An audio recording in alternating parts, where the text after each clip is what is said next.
Depuis ses débuts, Paris s'est bien transformé. La modeste place fortifiée est devenue une agglomération, puis une ville moyenne, avant de se découvrir après 500 ans la capitale du royaume des Francs sous le règne de Clovis. Avec le premier roi chrétien et ses fils, c'est la foi qui guide et qui inspire. C'est sur cette pointe orientale de l'île de la Cité que se trouvait jadis à l'époque romaine un temple dédié à Jupiter. L'endroit va rester un lieu de culte à travers les siècles, et même devenir un symbole de la ville. Il y eut une première basilique élevée vers 550, puis à partir de 1163, la plus belle des cathédrales d'Occident, Notre-Dame de Paris. Voilà le chef-d'œuvre, l'immense Notre-Dame de Paris. Pensez qu'il a fallu attendre 107 ans avant qu'elle ne se livre à l'admiration des Parisiens. Pensez au nombre d'ouvriers, d'artisans qui s'y employèrent et au savoir-faire qu'ils déployèrent. On raconte qu'on offrit à un jeune artisan parisien nommé Biscornet l'exécution des serrures et ferronneries du portail central. Cette commande inespérée, un véritable honneur, l'enthousiasme. Quel bienfait pour sa réputation. Avant de se sentir accablé par une implacable réalité, les dimensions modestes de sa forge. Comment mener sa tâche à bien et réussir un tel enjeu? Sans aide surnaturelle, c'est impossible. Alors, Biscornet signe un pacte avec le diable, qui promet de l'aider en temps voulu, contre son âme. Satan l'aida si bien qu'il fallut avoir recours à de l'eau bénite pour en ouvrir les portes. Mais le travail du métal est stupéfiant. Il est d'une incroyable finesse. Et aujourd'hui encore, les spécialistes s'interrogent sur la façon dont on a exécuté ces étonnantes ferronneries. Hélas, Biscornet terrorisé est introuvable et il meurt peu après l'achèvement de son œuvre.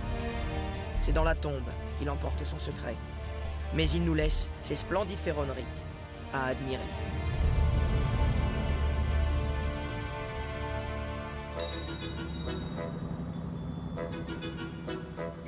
Le parvis que nous avons sous les yeux est 6 fois plus étendu que par le passé.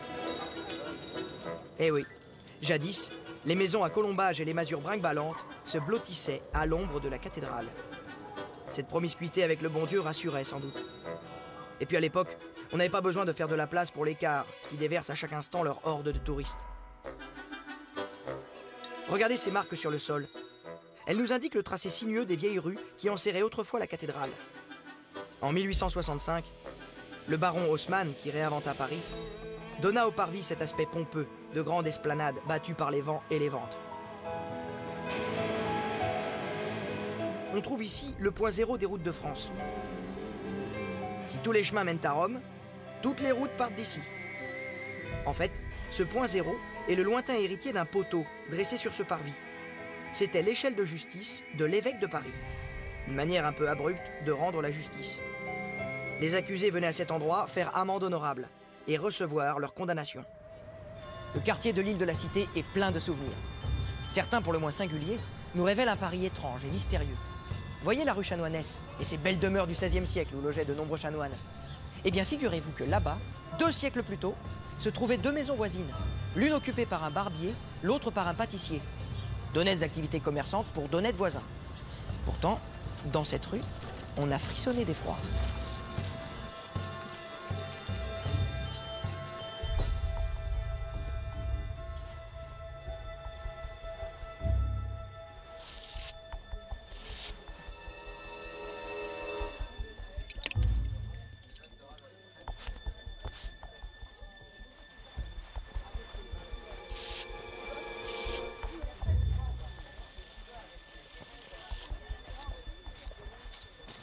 Dans la rue Chanoinesse du 4e arrondissement de Paris, en 1387, s'est déroulée, paraît-il, une incroyable affaire.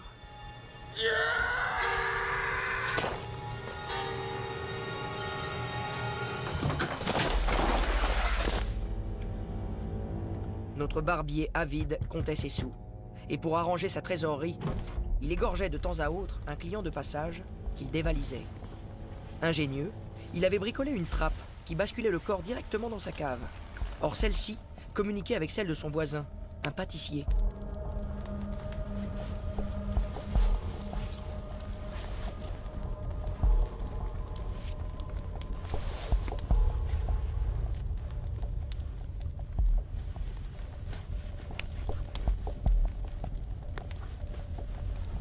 Celui-ci, d'une aussi piètre moralité que son confrère, lui proposa une association de bon voisinage.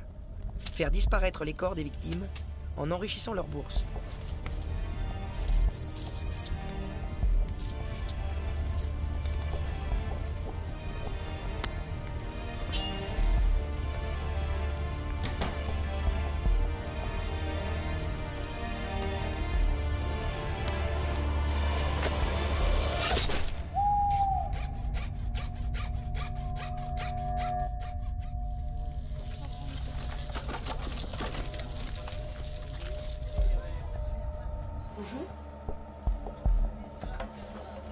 La recette était simple, il suffisait de les cuisiner. Une fois hachés menus et bien épicés, le pâtissier en garnissait ses friands et ses pâtés. Que les habitants du quartier s'arrachaient. Barbier et pâtissier prospérèrent. Notre jeune étudiant étranger fut le dernier ingrédient principal de cette macabre cuisine. Car son chien, au désespoir de ne plus voir son maître, hurla 3 jours durant à la porte de l'échoppe, excitant la curiosité des riverains. Condamnés au bûcher, les 2 complices périrent et leurs boutiques furent rasées avec interdiction de construire sur ces lieux avant longtemps. Éloignons-nous rapidement de ce sinistre endroit. Avançons un peu dans la rue Chanoinesse. D'autres surprises nous attendent, mais prévenons d'emblée les féministes. C'est la rue qui est chanoinesse, pas ses habitants. Au Moyen-Âge, pour venir vivre ici, il fallait être chanoine. Chanoine au masculin. La rue était carrément interdite aux femmes. Les religieux se méfiaient sans doute de la séduction de ces dames et craignaient leur propre concupiscence. Alors prudemment, on restait entre soi, entre chanoines. Nous voici au numéro 26.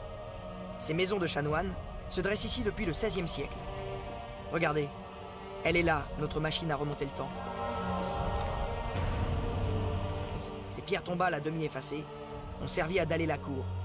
Retrouvées il y a près de 300 ans, elles proviennent sans doute d'un cimetière ou d'une église du quartier. Mais attention, ces pierres n'ont pas été placées ici pour rendre hommage aux défunts ou sauvegarder des témoignages anciens. Elles permettaient simplement aux habitants de l'immeuble de rentrer chez eux à pied sec, et même en cas de crue de la Seine. Le centre de Paris reste entouré de légendes vivaces.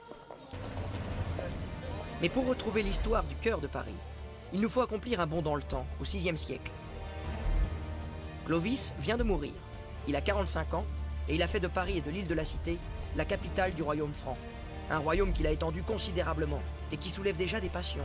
Ses fils vont se disputer cet important héritage qu'ils considèrent comme un patrimoine. Et le VIe siècle voit ces luttes entre héritiers qui s'entredéchirent. Le royaume que Clovis avait eu tant de peine à unifier est partagé en 4 parts, plus ou moins égales, entre ses 4 jeunes fils. Thierry hérite de la partie Est, Clodomir de la région de la Loire, Clotaire du Nord et Childebert de l'Île-de-France et donc de Paris.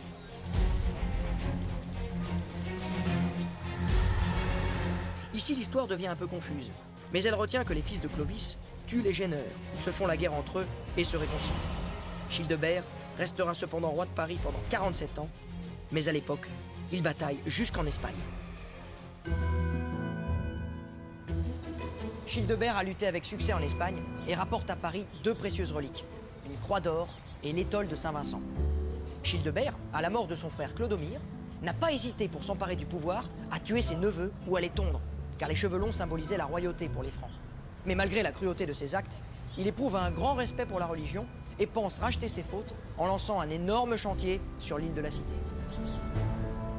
Cette inquiétude pour le salut de son âme, Childebert la doit au bon abbé Germain, le protecteur des pauvres, l'un de ses proches conseillers.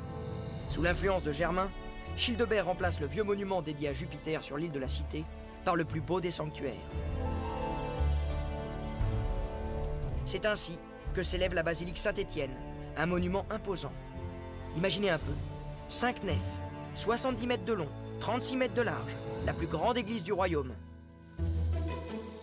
À l'époque, une basilique n'est pas conçue comme un édifice isolé. Elle forme au contraire une réunion de plusieurs lieux de culte.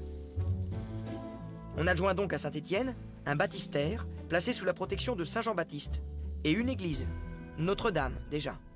Ce groupe épiscopal constitue le siège imposant de l'évêque Germain.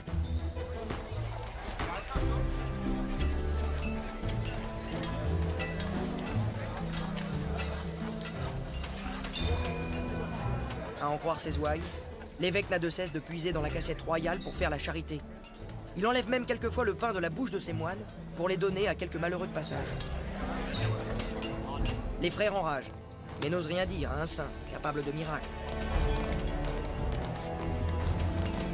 Car, murmure-t-on, Germain guérit les malades et les infirmes, délivre les possédés et même ressuscite des morts.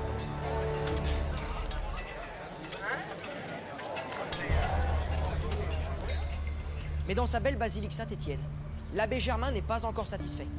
Il veut aussi un bel écrin pour les précieuses reliques rapportées d'Espagne. Et il se montre éloquent. Childebert, tu dois construire une abbaye spéciale pour abriter les objets sacrés. Et Germain se propose d'administrer lui-même l'abbaye qui portera son nom.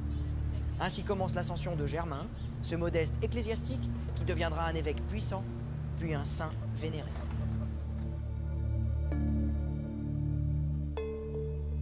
Alors lentement se dresse sur la rive gauche, hors des murs de Paris, l'abbaye reliquaire qui deviendra Saint-Germain-des-Prés.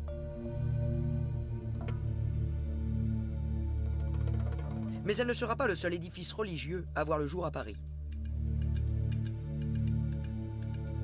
Bien au contraire, Paris se caractérise désormais par ses nombreuses églises, monastères, oratoires et sanctuaires.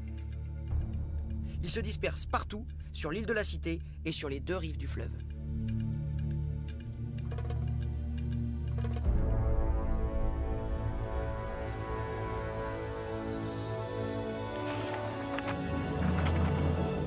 C'est ici, à la station Saint-Germain-des-Prés, que nous avons rendez-vous avec le 7e siècle, sur les lieux de l'abbaye tant voulus par Germain. Mais pour en prendre toute la mesure, il faut l'observer des pieds au clocher. Regardez les pierres du clocher roman, elles ont plus de 1000 ans. Et il reste encore des traces mérovingiennes de ses fondations dans la chapelle Saint-Symphorien. Ces pierres-là ont près de 1500 ans, et ce clocher est sans aucun doute le doyen de Paris.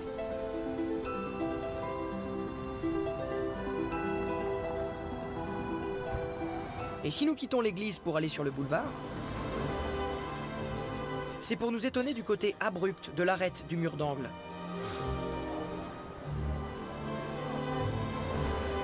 Voyez plutôt, une main sacrilège semble avoir coupé net l'ensemble plus vaste que formaient les bâtiments attenants de l'ancienne abbaye. Et pour cause, sous le Second Empire, la hache du baron Haussmann a tranché ici la pierre pour créer le boulevard Saint-Germain. En avançant encore, on découvre une belle particularité Renaissance.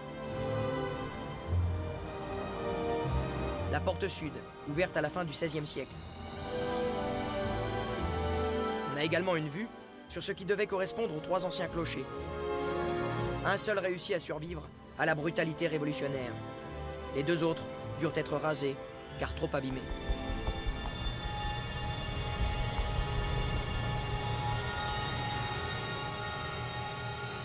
Figurez-vous qu'à la Révolution, l'Église est détournée de sa vocation. Elle sert de dépôt de salpêtre. Or, cette substance, destinée à confectionner de la poudre à canon, fait cloquer les vieux murs humides. Les révolutionnaires avaient-ils volontairement introduit dans les lieux de culte la substance qui ronge les vieilles pierres? La question se pose. Et s'il s'agissait d'une volonté réfléchie, faire pourrir de l'intérieur le fondement des édifices religieux?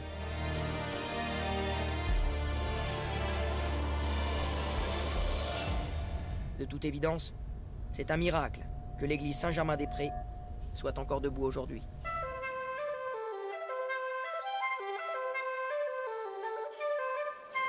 Tout le quartier évoque l'histoire de l'abbaye Saint-Germain-des-Prés.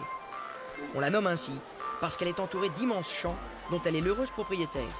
Prospère, elle possède tous les 6e et 7e arrondissements actuels.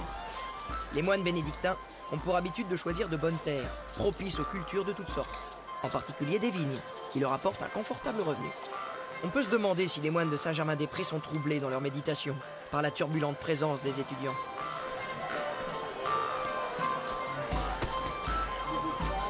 Et ils sont nombreux, comme en témoigne l'agitation de la foire annuelle de Saint-Germain. Elle se tient à Pâques, autour de l'abbaye, et dure de 3 à 5 semaines. En réalité, les bénédictins supportent plutôt bien ces désagréments, car ils en tirent un beau bénéfice. Ils n'hésitent pas à assommer de taxes marchands et clients.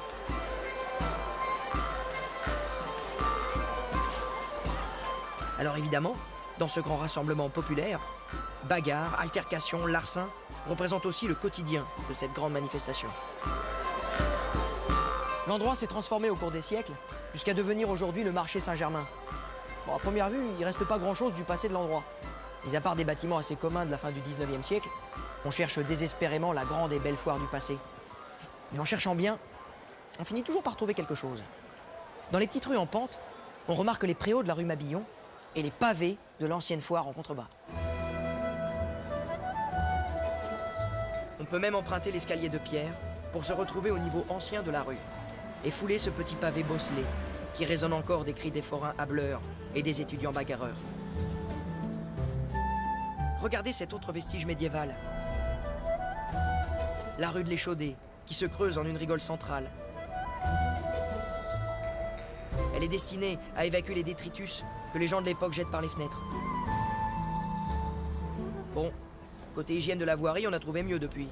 Mais avouons que la forme de la ruelle est bien jolie. Le plus étonnant, c'est l'impression persistante que chacun des pans de mur n'appartient pas à la même rue. À mon avis, c'est la marque d'un mur imaginaire, capable de séparer les styles et les époques d'un trottoir à l'autre. Eh bien en fait, cette séparation a existé, personnifiée par la muraille qui protège l'abbaye Saint-Germain-des-Prés. Rappelez-vous qu'au XIVe siècle, la guerre de 100 ans oppose la France et l'Angleterre, et l'on tient à se protéger de toute menace extérieure. L'étranger fait peur.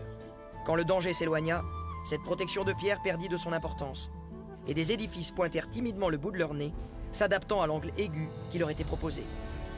Et si vous trouvez que la rue de l'Échaudé a le museau pointu, eh bien vous savez désormais pourquoi.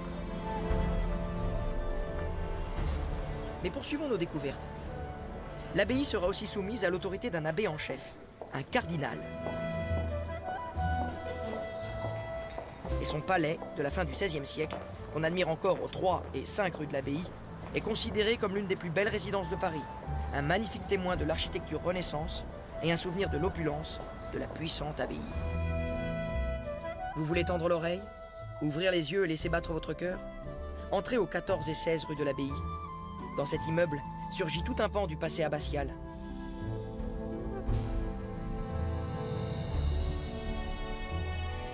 On peut aussi voir la pointe extrême nord de l'enclos Saint-Germain, comme ici, au 31 rue Jacob.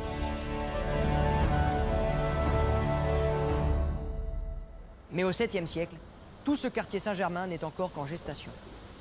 En 629, le bon roi Dagobert est monté sur le trône franc, après avoir fait assassiner un grand-oncle trop ambitieux et un neveu encore dans les couches. Vraiment, Dagobert se montre expert en art de gouverner, et il règne en maître.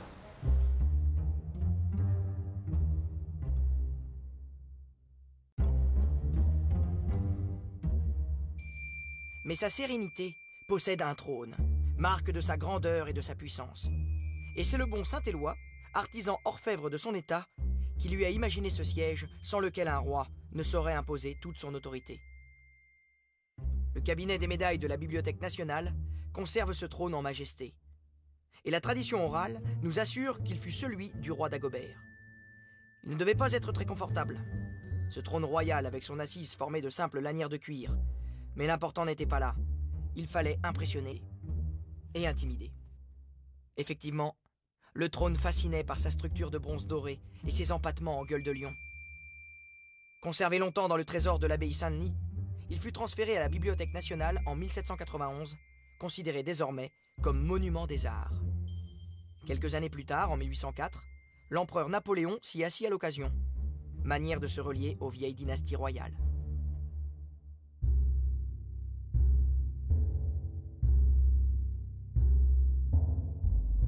Pour marquer son pouvoir absolu, Dagobert compte inscrire sa munificence dans la pierre.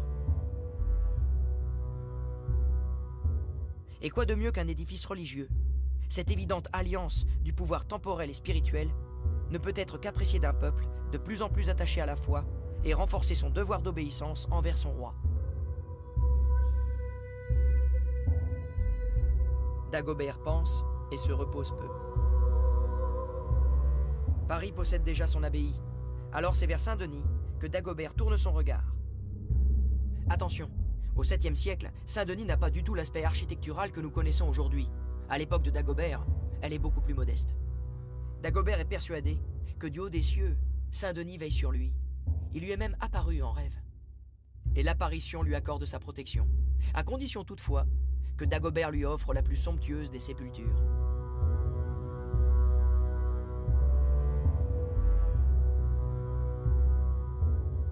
La tâche est confiée à Éloi, orfèvre, ministre et conseiller religieux. Il fabrique une œuvre superbe, constituée d'or et de pierres précieuses. Les balustrades sont couvertes d'or, les portes d'argent et le toit de marbre. Hélas, Dagobert meurt quelques années plus tard, à 35 ans à peine.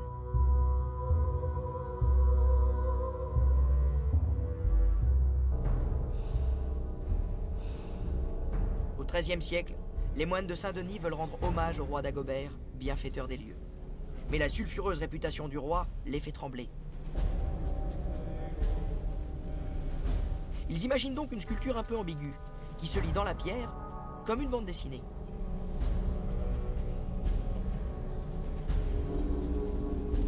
L'âme du roi est figurée en enfant nu et couronné, et est emportée en enfer par les griffes des démons.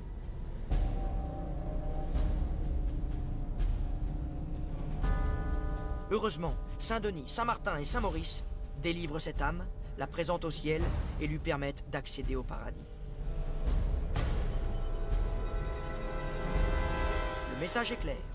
Dagobert aurait mérité l'enfer, mais l'intercession des saints lui a miraculeusement ouvert les portes de la bienheureuse éternité.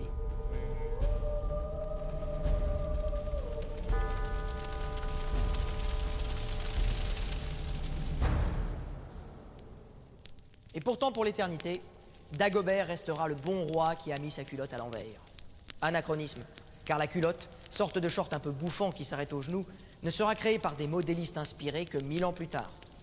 Mais la Révolution, qui se moque bien de la vérité historique, a produit cette rengaine pour railler les rois et les saints. L'opinion publique a-t-elle voulu se moquer d'un roi fainéant et distrait? Ou dans une vision plus égrillarde, a-t-elle voulu se jouer des amours contre nature entre Dagobert et son ministre Éloi? Des amours à l'envers, comme la culotte? Enfin, comme sa sublimité s'empresse de la remettre à l'endroit, la morale est sauve.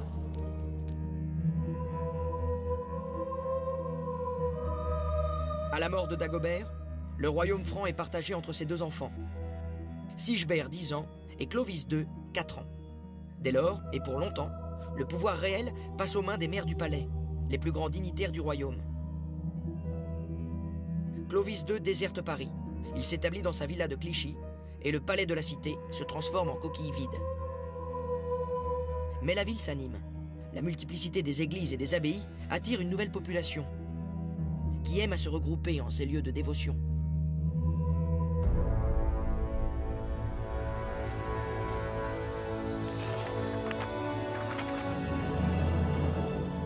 Le métro prend ici des chemins de traverse.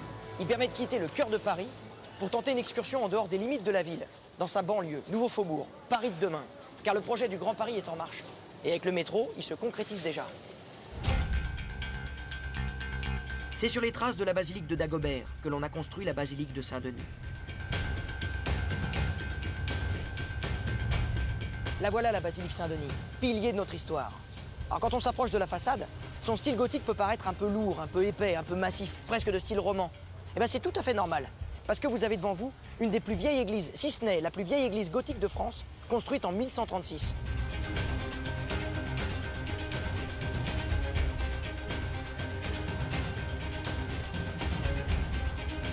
Alors à l'intérieur, bien sûr, les restes des souverains ont disparu depuis longtemps, mais on peut encore contempler leurs gisants, construits par les hommes à travers les siècles pour célébrer la grandeur de la monarchie et surtout de la France.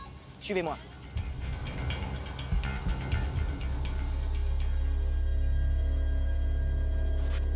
À l'intérieur, c'est un enchantement. Les colonnades se font aériennes et se dressent vers les voûtes avec légèreté. Les vitraux diffusent une lumière chamarrée qui vient jouer avec les formes.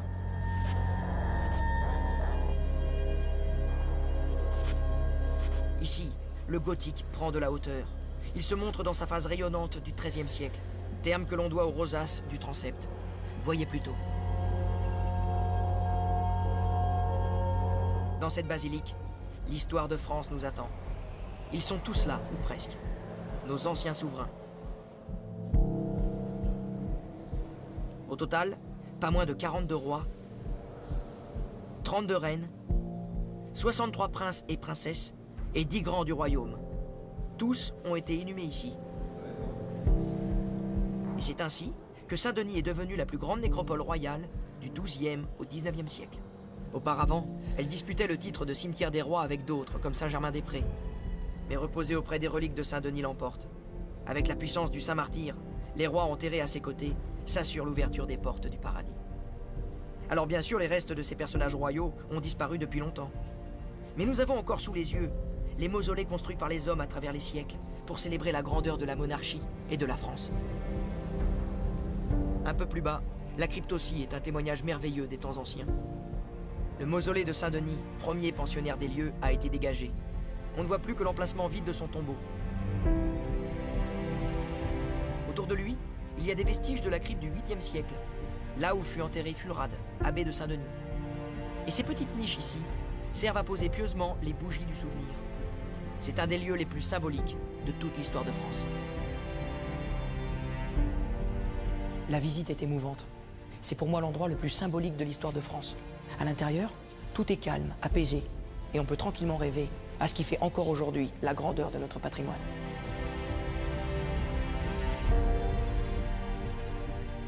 L'histoire semble ici nous observer, mais elle n'est plus qu'un souvenir vaporeux, car les corps de nos rois disparaissent à la Révolution. En 1793, la Convention a décidé de détruire les mausolées fastueux de la monarchie. Les caveaux sont ouverts systématiquement. La moustache de Louis XIII fait sensation. Le visage de Louis XIV apparaît étrangement noir.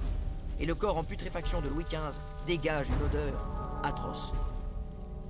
Bientôt, un face-à-face anachronique met en présence Robespierre et le bon roi Henri IV. Le temps n'a guère altéré les traits du monarque, mais sa barbe carrée est devenue bien broussailleuse, grise et terne. On se demande ce que cherche l'incorruptible dans cette rencontre qui défie le temps. Soudain, mu par une impulsion irrésistible, Robespierre avance sa main vers la barbe du cadavre et d'un geste sec en arrache 2 poils. Avec soin, il range ensuite ses reliques royales dans un petit portefeuille, prestement enfoui dans le gousset de son habit. Et les révolutionnaires empilent les cadavres royaux. Mais une fois la profanation accomplie, une question se pose. Que faire de tous ces corps entassés? Finalement, le corps d'Henri IV est jeté avec les autres dans la fosse commune. On la trouve au nord de l'église, à ce niveau du jardin Pierre de Montreuil. Exhumés sous la Restauration, les restes royaux, rongés par la chaux vive, sont pieusement replacés dans un ossuaire de la crypte. Enfin, ce qu'il en reste. Avant tout cela, au 8e siècle, l'abbaye de Saint-Denis a fait une entrée fracassante dans notre histoire. C'est avec Pépin le Bref que l'abbaye va devenir un lieu sacré, où les rois imposent leur autorité au nom de Dieu. La nation franque met fin au règne de votre sublimité et à la continuité de votre dynastie. Voilà ce qu'annoncent simplement les hauts dignitaires.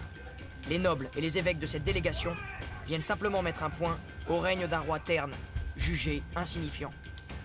Car en ce 8e siècle, il est connu que Childéric III ne gouverne pas lui-même, mais que c'est un duc qui tient les rênes du royaume à sa place.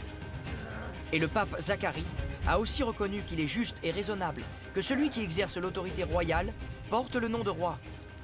C'est un coup de force, et celui-ci est appuyé par l'Église. Cet honneur, Pépin le cherche d'abord hors de Paris. Dans une cérémonie du sacre, la première de l'histoire de France, Pépin est nommé roi des Francs sous les voûtes de la cathédrale de Soissons. Le nouveau roi ne manifeste guère son intention de s'installer à Paris, la capitale des Mérovingiens. D'ailleurs, il ne songe pas vraiment à installer sa cour et son autorité dans une ville en particulier. C'est un roi itinérant qui va de ville en ville. Mais en définitive, Pépin a besoin d'un sacre plus grandiose qu'une cérémonie en catimini à Soissons. Le 28 juillet 754, le pape Étienne II vient le bénir à l'abbaye de Saint-Denis. Et tandis qu'il accorde sa bénédiction à Pépin, le pape s'adresse aux princes et aux nobles ainsi. Nous vous ordonnons, sous peine d'excommunication, de ne jamais choisir d'autres rois que ceux de la race de Pépin. Sacré par sa sainteté devant tous les membres importants de la chrétienté, Pépin peut désormais avoir une lignée royale irréfutable, celle des Carolingiens, et assurer ainsi l'avenir de ses fils. Le sacre de Pépin et la venue du pape témoignent du développement de la basilique Saint-Denis. Elle s'est considérablement développée. De privilèges en avantages fiscaux et en donations, elle est passée de simple abbaye à cathédrale avec siège épiscopal. 14 ans plus tard, c'est à Saint-Denis que Pépin, vieillard de 54 ans, tient à mourir. Son fils Charles entamera des conquêtes territoriales pour étendre son royaume. Charles le Grand, Charlemagne, futur empereur d'Occident, ira fixer sa capitale à Aix-la-Chapelle.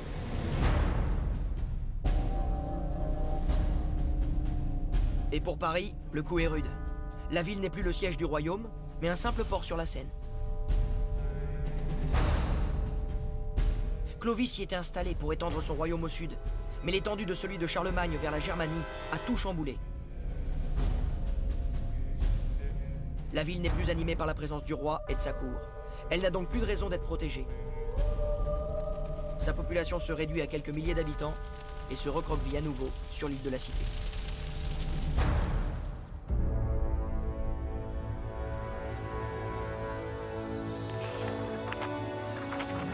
Au début du IXe siècle, les civilisations et les empires ont oublié Paris.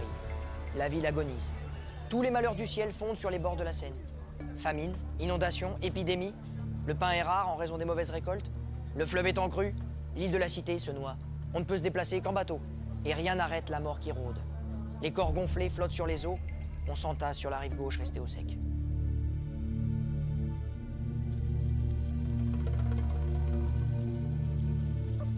Le Châtelet, qui fut d'abord une tour de défense, devint au fil des siècles une sinistre prison. On y enfermait des prisonniers de droit commun, car les plus prestigieux allaient à la Bastille. À partir de la Révolution, on sera moins difficile. Tout type de prisonnier y sera accueilli. Jadis, la place n'était pas aussi large qu'aujourd'hui. Elle était encaissée et parcourue de dédales de rues étroites et sinueuses, aussi sombres qu'inquiétantes. Tendez l'oreille. Les cris de bêtes égorgées se mêlent aux hurlements des torturés, aux plaintes des prisonniers. C'est sur ce cloaque que s'étend la terrifiante silhouette du Châtelet. L'endroit est vraiment un des plus horribles de Paris. Finalement, le Grand Châtelet sera démoli en 1804 et on fera bien attention de n'en rien laisser. Rien ne devant subsister d'un monument d'aussi triste mémoire. Alors si l'on cherche quand même à se figurer à quoi ressemblaient les entrailles du Châtelet, il faut traverser la Seine et passer sur la rive gauche. Entrons au 42 rue Galande, au caveau des Oubliettes. Descendons dans les caves et regardons les messages des anciens suppliciés. Ça ressemble à des graffitis. Je serai pendu, à mort Marat. Ici se trouvent conservées des cellules et autres culs de basse-fosse du Petit Châtelet. C'est le pendant carcéral rive gauche du Grand Châtelet.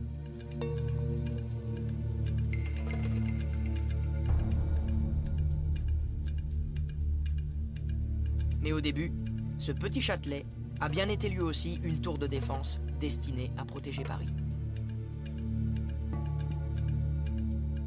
Au IXe siècle, les petits-fils de Charlemagne se partagent en trois un vaste empire. La Francie orientale revient à Louis le Germanique, la Francie médiane à Lothaire Ier, et la Francie occidentale est attribuée à Charles le Chauve. De la Francie orientale naîtra l'Allemagne, et de la Francie occidentale naîtra la France. Quant à la Francie médiane, elle sera grignotée par ses deux puissants voisins, mais l'Italie actuelle émergera un peu comme sa lointaine héritière. Toutes ces divisions excitent les appétits de pirates vikings, des Normands venus de Scandinavie. Le 29 mars 845, jour de Pâques, l'effroi gagne Paris. C'est par le fleuve que les Vikings comptent s'emparer de la ville. Et ce ne sont pas les vieux remparts éboulés qui pourront empêcher les Vikings d'envahir Paris. Pour les habitants, c'est la déroute. Il faut prendre ses jambes à son cou.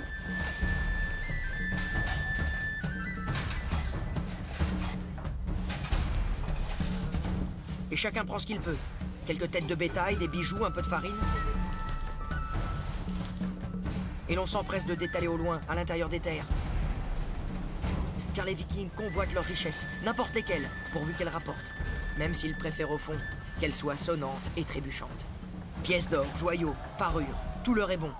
Ils ne veulent pas occuper des terres, ils ne cherchent pas à imposer leur pouvoir. Tout ce qu'ils veulent, c'est s'enrichir.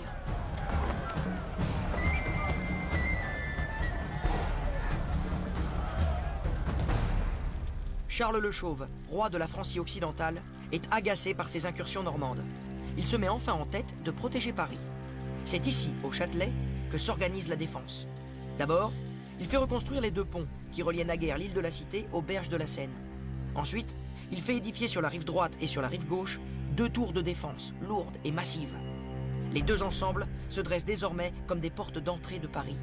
Elles protègent son cœur, l'île de la Cité. Ce sont de véritables forteresses, des petits châteaux, des châtelets. Le grand Châtelet pour la rive droite, le petit Châtelet pour la rive gauche. Automne 885, les Vikings attaquent Paris. L'immense flotte venue du nord s'arrête devant l'île de la Cité.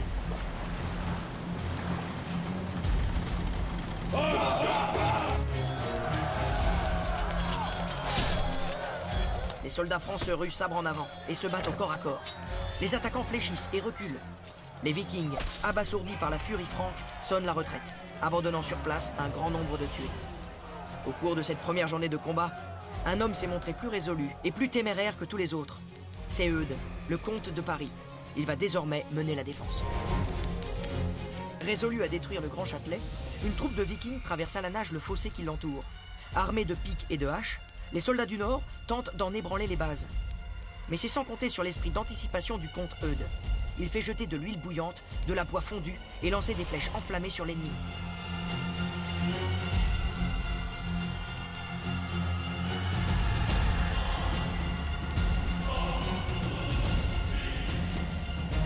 Quelle vision d'horreur! Les hommes prennent feu comme de l'étoupe, transformés en torches vivantes. Ils se jettent alors dans la Seine, mais en vain, car l'huile embrasée continue de brûler et les corps incandescents flottent sur le fleuve. Alors, les Vikings finissent par sonner la retraite et abandonnent le combat. Aussitôt, on offre aux véritables héros de la bataille la charge de régner sur la paix.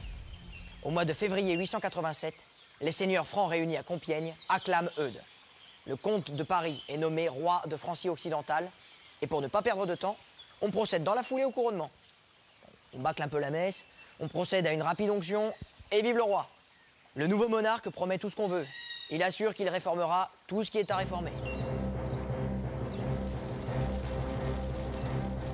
L'ennemi viking a définitivement renoncé à Paris. Mais la ville panse ses plaies douloureuses. Les invasions ont dévasté ses édifices. De la basilique Saint-Germain-des-Prés, il ne reste que la partie inférieure d'une tour carrée. Sainte-Geneviève, Saint-Julien-le-Pauvre, Saint-Marcel, Saint-Germain-l'Auxerrois et de nombreuses autres églises ont été mises à sac et ravagées.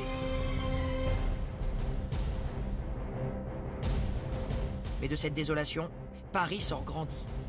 Par leur acharnement, les pillards vikings ont montré que qui veut tenir la Francie doit tenir Paris. Et par leur défense obstinée, les Parisiens se sont imposés au reste du royaume. Ce sont eux maintenant qui font l'histoire. Ce sont eux qui font les rois.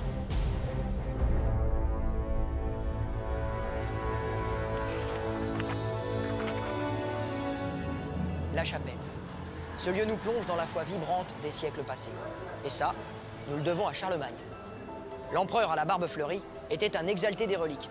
L'une des plus belles pièces de sa collection était la cape de Saint-Martin. Une moitié de cape, plus exactement, puisque le jeune homme avait offert l'autre à un mendiant. Je me suis toujours demandé pourquoi il n'avait pas donné la totalité de son manteau. Ça aurait été encore plus classe. Mais en fait, soldat de Rome, Martin n'était propriétaire que de la moitié de son équipement.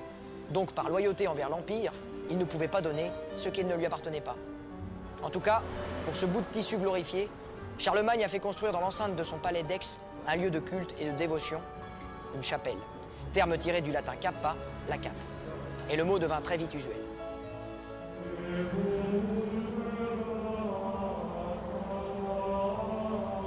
Au Xe siècle, à Paris, on attribue ce terme de chapelle à un petit oratoire qui se trouvait ici, entre Montmartre et Belleville. Sainte-Geneviève s'y serait autrefois arrêtée pour prier, sur la route qui la conduisait au sépulcre de Saint-Denis. Et cette église de la rue de la Chapelle se trouve sur l'emplacement de l'ancien oratoire. Après Sainte-Geneviève, une autre célèbre pénitente fréquente les lieux. C'est Jeanne d'Arc. Cette statue rappelle que la Pucelle vint prier ici, le 7 septembre 1429, en espérant libérer Paris du joug anglais et bourguignon.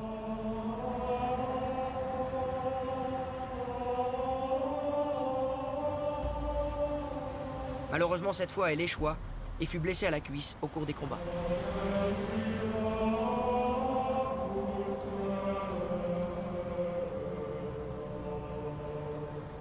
Si l'église que nous voyons date en grande partie du XXe siècle, il reste de rares vestiges de l'église primitive de 1204.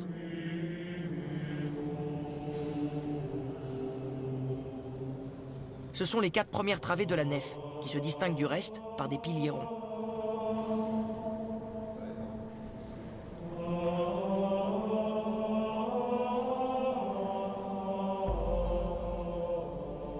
Mais au Xe siècle, c'est la foire du Landy qui attire les foules dans le village de la Chapelle.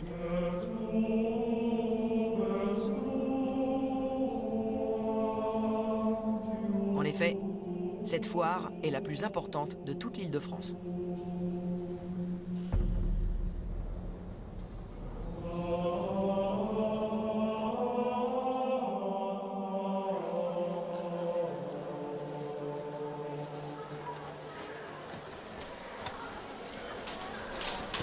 Chaque mois de juin, pendant 15 jours, des milliers de marchands venus de toute la Francie, mais aussi de Provence, de Lombardie, d'Espagne ou de Constantinople, se fixent un rendez-vous.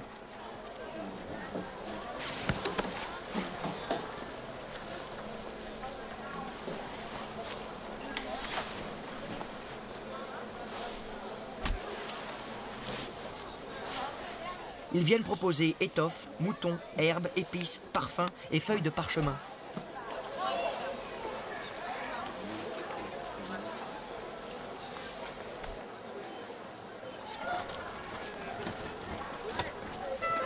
On voit à la foire de la Chapelle une foule mêlée, venue acheter quelques provisions ou simplement admirer les boutiques.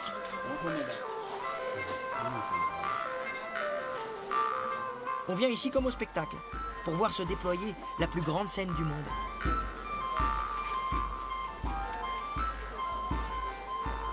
C'est un peu l'air d'ailleurs que l'on respire à travers ses couleurs et ses odeurs.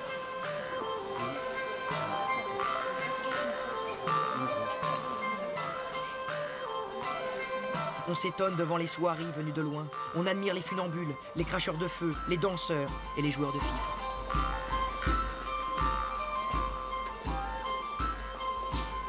En ce Xe siècle, l'importante foire du Landy se déplace. Elle quitte le bourg de Saint-Denis, où elle se déroulait jusque-là, pour se rapprocher de Paris. Combien ?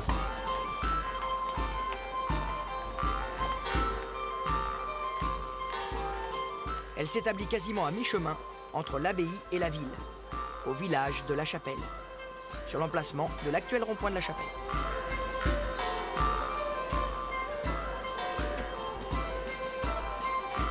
Bien plus tard, le Landy se transforme en foire aux bestiaux, avant d'être au XIXe siècle une fête foraine, dite fête d'été. Dans le quartier de la Chapelle, seul le marché de l'Olive, ouvert en 1885, offre un vague écho de ce qui a disparu. Mais un écho bien lointain des années 970, une époque très animée à Paris, même si Lothaire, le roi de Francie occidentale, reste reclus dans sa résidence de Laon. Le comte de Paris s'appelle alors Hugues Capet. Et il a du boulot, car Paris reste convoité. Convoité par qui? Par Othon II, l'empereur germanique. Othon II a levé une armée de 60 000 hommes, dont 30 000 cavaliers, pour envahir la Francie. Au mois d'octobre 978, les soldats germains sont prêts à assiéger Paris, et le comte de Paris doit défendre sa ville. Les Germains arrivent déjà. Une nuée de poussière annonce les cavaliers sur les hauteurs de Montmartre.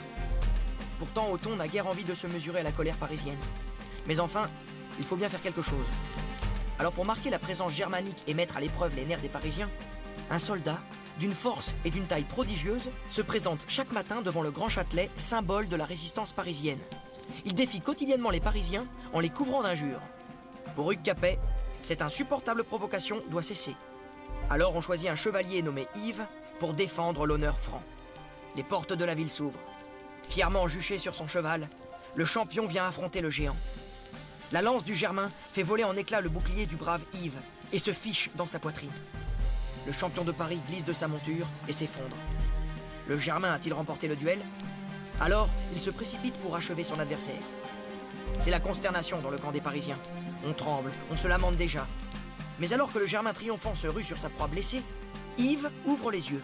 Il bouge et dresse brusquement sa lance.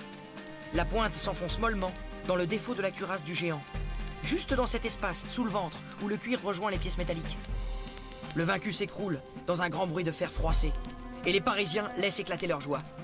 1 seconde a suffi, et ils ont en quelque sorte gagné la guerre. Les Germains, vaincus par ce combat singulier, rebroussent chemin. 8 ans plus tard, le roi Lothaire meurt. Son fils Louis V, âgé de 20 ans, devient roi.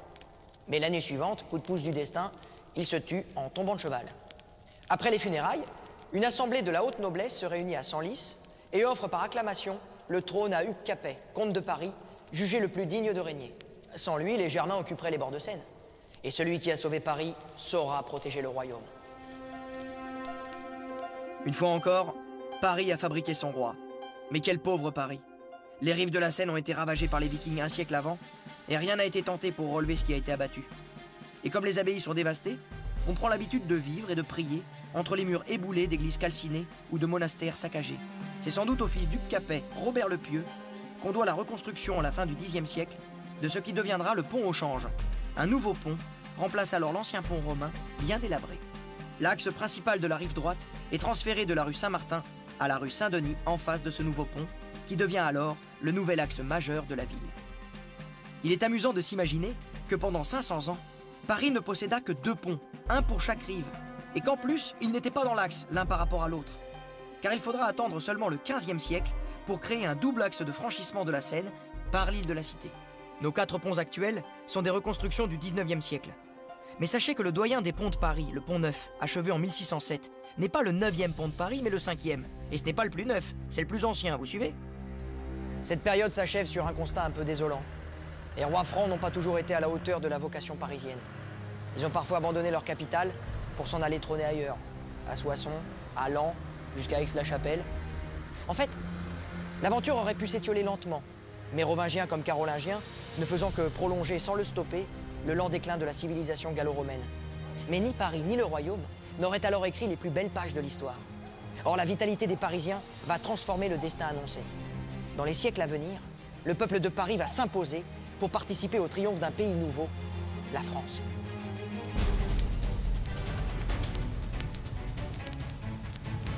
Dans le prochain épisode, nous pénétrerons dans le Paris du Moyen-Âge.